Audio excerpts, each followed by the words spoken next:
Hello, Soul Tribe. Happy full moon in Gemini. I'm KamalaDevi, and I wanted to explore a topic that I'm having in so many different groups and conversations with different individuals. And I think it's a collective conversation in the field of sacred sexuality. And this is a conversation starter um, because power dynamics in relationship is an enormous exploration. Like it's really a life study. But there's some basic pieces to put on the table. And I want to, just trust that wherever you are in this conversation is, it's beautiful to reflect and take more responsibility, for where you have power and for where you leak your power or you give your power away. So what am I talking about when I talk about power?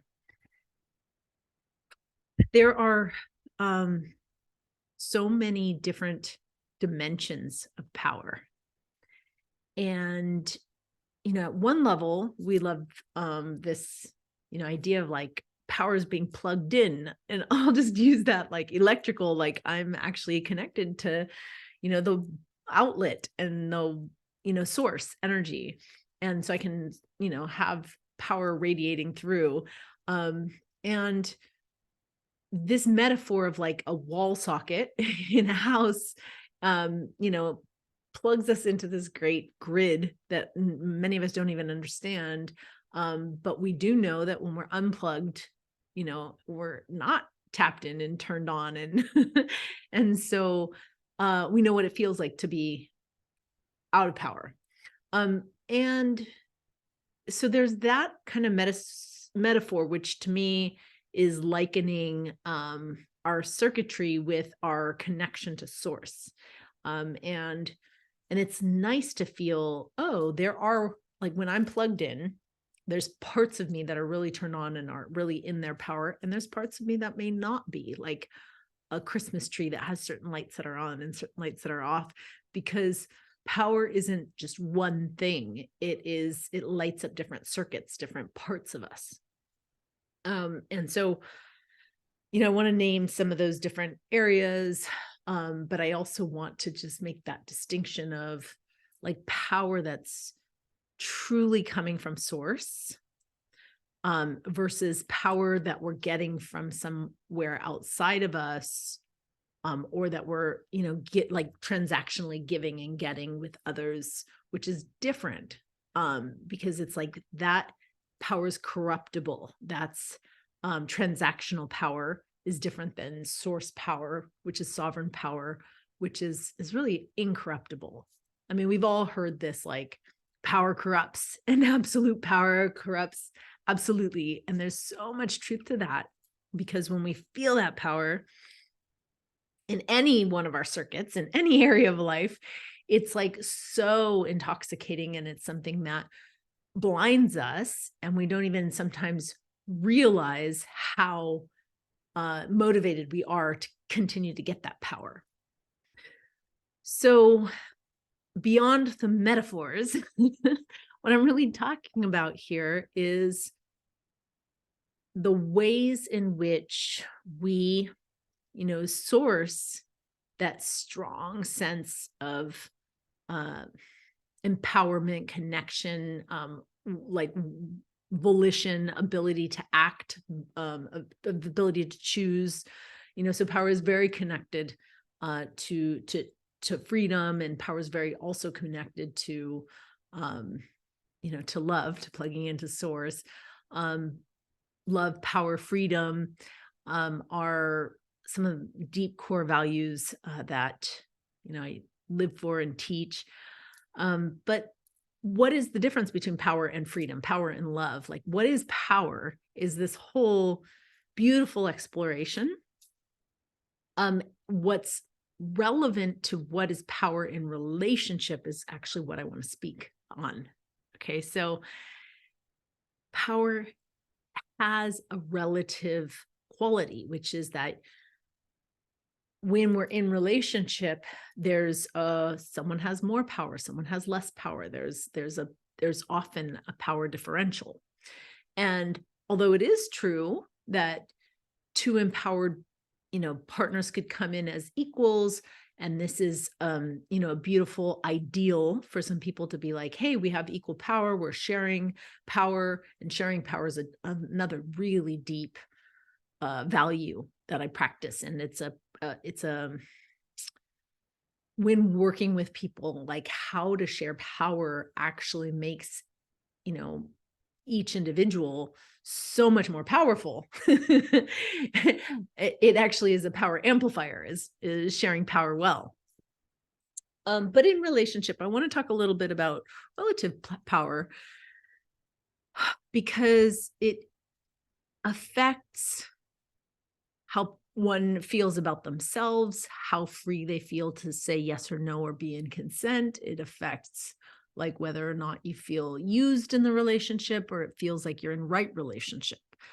So the first key, and the reason I'm having this conversation, is so that we become self-aware of, what are the areas in which I have power and I can access that. And there may be some areas in your life where you have intermittent power, that it's not like solid and full on. And there might be some areas in your life where you have like mastery, and other areas where you're like, ooh, I really feel disempowered in this area. And, that might contribute to a whole picture or some total of your power, and put with another individual in relationship, the sum total of their power can create like a differential, or can create a imbalance. In which case, in some cases, it's best not to do certain things with that person, whether it's, let's not get into business together, let's not get into a relationship together because power differential's too great. There's a lot of reasons not to engage with someone when that power differential is off. But the key to it, again, is assessing and knowing what your power is. And then the way that you self-assess changes when you look at in relation to another. All right. So basic assessment. Let's just use the chakra system. I already talked about plugging into source, and it's like, how does each of these energy centers light up with power? And if you just start and say financially at the root chakra, your relationship to money reflects your power.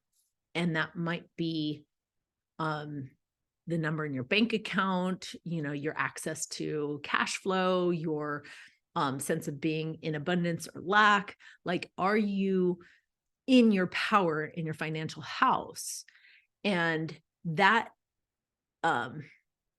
spectrum, that yes or no, that degree to which you're in your power, is hugely weighted in culture.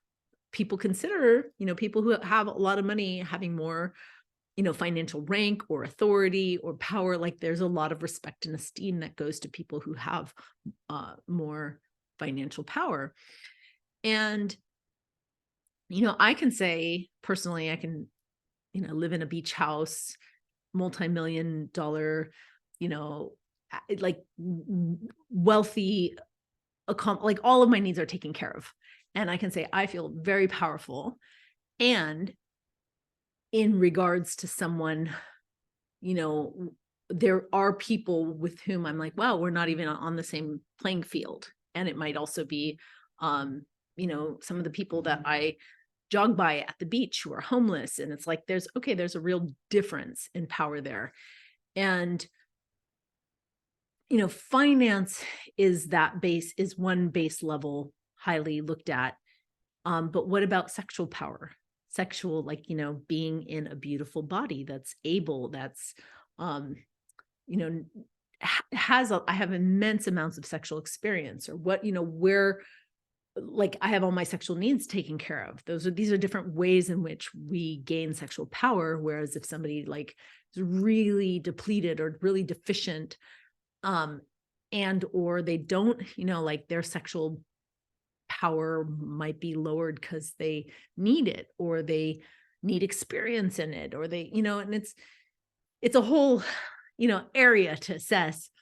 And a really important one to assess in relation with who you choose to be sexual with, who you choose to be um, intimate with, and does someone with no experience have choice, informed consent choice, or is it just, hey, I really need something, and so out of that need, they're not really choosing it. So it's, and this is the area in which I'm having the most conversations right now. It's a very deep, rich area, and it's an important one, and it's a mature one, and it's complicated, and it's difficult to like own. I think there's a lot of ego wrapped up in how how powerful people are sexually, because nobody wants to admit it's deeply vulnerable. It's intimate and scary, and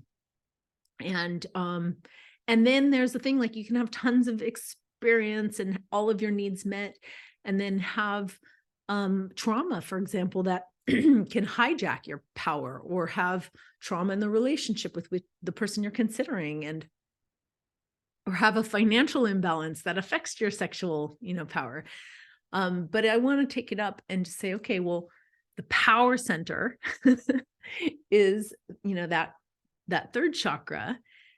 And why do we call that the power center? And what is that? Because that's really more about your sense of self and knowing who you are, and knowing what your yes is and what your no is, your preferences, your aversions, and feeling the empowerment to make choices. And I want to say, though, even though that's the power center, like, some people inherently like have a deep knowing, and other people are just disconnected. They don't know who they are. So how can they make decisions that are, in their highest good? And so that's a really deep one. It's about personal power.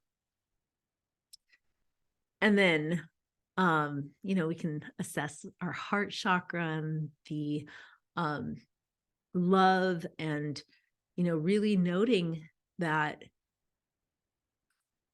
how empowering it is to have a best friend, a community, have support, and that sometimes people, and we don't consider, like, wow, if I don't have access to all of that, how disempowered they are. And we all felt it, I think, when the isolation of lockdown came, like, how, wow, I really need touch, or I really need connection or intimacy. And like, some of us fully empowered, like, got a taste of what it's like to not have power in the area of love and intimacy and connection and family, and how that will affect our decisions. Like, sometimes out of need, we make choices that aren't in our highest good, and they're not empowering for the whole system. So I do want to just, name voice, like, the power to be able to communicate your yeses, your nos, the power to be able to ask for what satisfies you. Like, hey, this is what I need. This is what you could do for me. Like, that's a very empowered thing, because sometimes speaking up is taking a risk. It's a risk that you might say no. It's a risk that you might be rejected. It takes a lot of power to speak your truth, especially when your truth is no, that might piss somebody else off, or impact your relationship, or impact your resources. So it's, it's strong, important consideration is how empowered are we in our voice. And then, just moving up into empowered vision, in like how the third eye and the mind, and can, and I'll give you an example for myself, and this is pretty vulnerable. I have struggled lifelong with mental health issues, and there are times when I've been cut off from, this chakra of mine, like, hijacked by negative ideation, where I can't help my thoughts. I can't, it's my mind ran me. Like, I'm in a moment in my life, and it's a whole season, which feels amazing, for the last 7 years, where I use my mind like a tool. It doesn't run me. And I feel very empowered about my third eye, my visioning, like what I choose to focus on. And there's people who don't have that kind of conscious power. Their thoughts run them and they can't focus or concentrate. And a lot of times, whether it's ADD or mental health or like just, just being stressed and distracted for all kinds of reasons, there's people who don't have the same kind of vision and concentration and focus that puts them in touch with like what is truly empowered for their third eye center. And finally, I'll just name, and even though I'm just going to stop at the crown chakra, there's also like 3 more chakras, depending on what, chakra system you're using. But I do want to say there's a type of higher power that comes from our connection to source, to God. And that access to higher power is that incorruptible, true source of power. And it's transcendent, because when we actually have that access to that power, we can oftentimes override certain, like, okay, I might need money, I might need affection, but I can still stay connected to what serves God or the whole, despite, not getting these needs met. Like, it's a transcendent kind of power. It's very profound. And some people have it in spades, like the monk who can transcend their sexual desire, or the, like the someone who's taken a vow of poverty and really still finding deep power in that, not needing their money. Like, there's different ways that we can transcend different, all of the different power centers. But I want to name that as a whole, ideally, holistically, we're all plugging in and turning on and strengthening all of these power centers. So that starts with being self-aware, then cultivating our own personal power in all these areas. And then in relation to others, really assessing, like, are there places where my partner or prospective partner doesn't have their full access to power? And I need to consider that for them, because people, if I'm, and I often am, the person with more power, then it's my responsibility to really look at, like, hey, if I make a request or an invitation to somebody, to make sure that they have the power to respond from choice, not from need. And that then we're both in our yes, win-win. And there's real,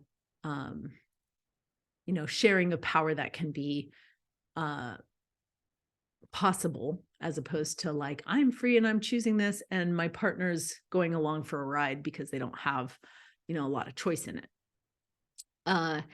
So, there's beautiful examples of like how, when we really know who we are, we can show up to relationship more sensitively, more responsibly, and we can have this conversation. Like, I'm offering you this, chakra assessment as a way to really dialogue with your partners. If there's any places where you're feeling that you're not meeting your partner, or that they have more power than you do, at least you can start speaking for those chakras, speaking about those places that you're working on, and asking for help.